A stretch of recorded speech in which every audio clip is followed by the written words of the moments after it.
Hello there, this is Mark Bakker again, the power of PowerShell. Today some stuff on new PowerShell 7 versus the old one. I have like two PowerShell windows open here. And you can see here now version table, right? If I type that here as well, see 7 and this one is 5. Okay, I'm gonna clear the screen. So we're gonna do some performance testing here. So we do a measure command there. That's if I can type, of course. Measure command. Yes. Then we open and close that. And what do we want? Get child item C. Windows recurse force error action silently continue. And yeah, let's see what we get back. Will take some time, I guess. Okay, it took around 16 seconds, right? You see that here, total seconds. So you're gonna run that command again. So we have some sort of a baseline, right? So do that again. There's nothing else running on my system, by the way.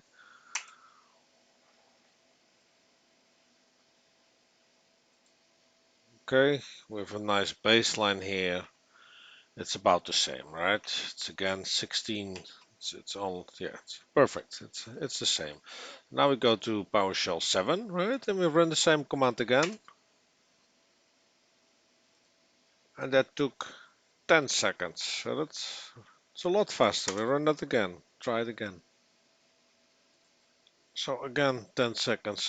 See, that's a very nice baseline. So now we're gonna intensify the query a little bit. So we remove the Windows folder. We do the whole C drive. And there's a lot of stuff there. First on the old PowerShell version, right? The built-in one on Windows, on the normal .NET framework, not on .NET Core.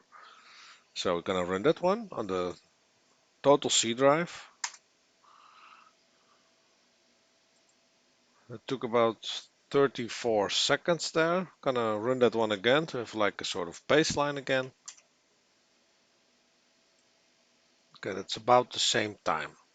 Okay, now we're gonna copy this command over to the, the whole C drive to the PowerShell 7 shell. We try that again. It took 20 seconds, and we're gonna try that again. We're gonna run that again. We're going to have some baseline, right? Okay, again, 20 seconds, right? 20 seconds, 20 seconds, and this one 34 seconds and 34 seconds. So, and in the previous example also it was 16 seconds here and 16 seconds, and in the newer PowerShell for the same query it was 10 seconds and it was 10 seconds. So it's about the same factor, 20 to 34, 10 to 16, it's about 60%, I think, increase or decrease, however you want to see it. Yeah, I think it's pretty amazing, and I did some extra testing as well, and perhaps it's interesting to see if we do like an old style command as well. First, I'm going to show you that launching CMD is not taking any time because I'm going to use that CMD.exe. I'm going to do a /c echo mark, right? This should work. That. Let's see. So you see that took. See, that's very fast. So launching CMD.exe takes no extra time. So we're gonna do the same with CMD now.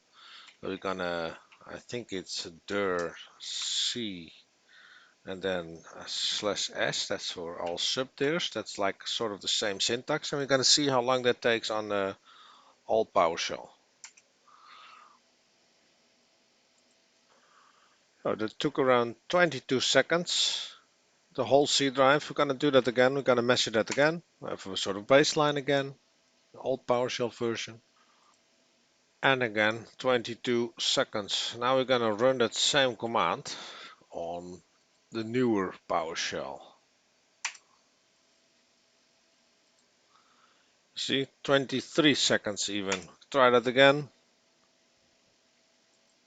See, it's like the same, 23, 23, and here it was 22, 22, and this was a lot longer, 34, and this one was basically the fastest, right? On the .NET Core. So what that tells me, at least, and I'm pretty sure that is the case, that for instance, like you have your hard disk, right? And then on that hard disk that lives like a file system, right? That's formatted, and that's NTFS, right? And you can access NTFS via CMD, right? That has some APIs inside of Windows it can utilize. Forgive my drawing skills, by the way. I'm gonna make the NTFS a little bit larger, and then we have like PowerShell, and that lives on the normal .NET framework, .NET, this normal .NET, and then we have .NET Core. That's like, I think it's version 3, where PowerShell 7 lives on.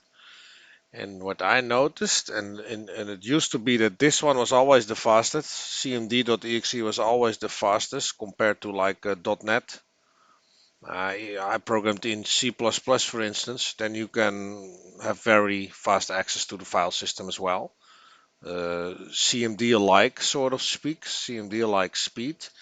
But this example here I showed you that basically the get-childitem, so the PowerShell that lays on site or lays on top of .NET Core, is many times faster, or a lot faster at least, than this one. And it's also, and I did not expect that, it's even faster than this one. And I'm pretty sure that CMD.exe is written in C. So that lays basically sort of on top of the, there's still a kernel between this, of course, there's some layers between this, of course, before you can actually access that. But still, C is very low level. And CMD is, I'm pretty sure it's written in C.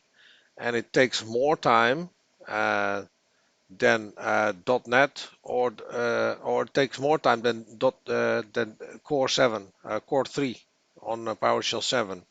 So I think it's pretty amazing. Yeah, and this demo, I really proved it. You see, doing the same query and just takes. You see, and it's not very much faster. You see, it's like 20 seconds for the whole C drive, and 23 or 22. That's sort of the same value on CMD.exe. And so it's a little bit faster. So that means that .NET Core is also very low level. It's very low level. And yeah, I like that a lot, to be honest. So that means probably other stuff is faster as well in the new version of PowerShell 7. So I think that's the end of this demo. So yeah, I showed you different versions of PowerShell and the performance differences as well on the file system. So heavy queries and CMD as well compared to the new PowerShell 7 version. And even then, PowerShell 7 wins on Core 3, so it's pretty amazing. So performance-wise, very good job, to be honest. I like it a lot. Okay, thanks for watching. Hope to see you in the next video. Bye.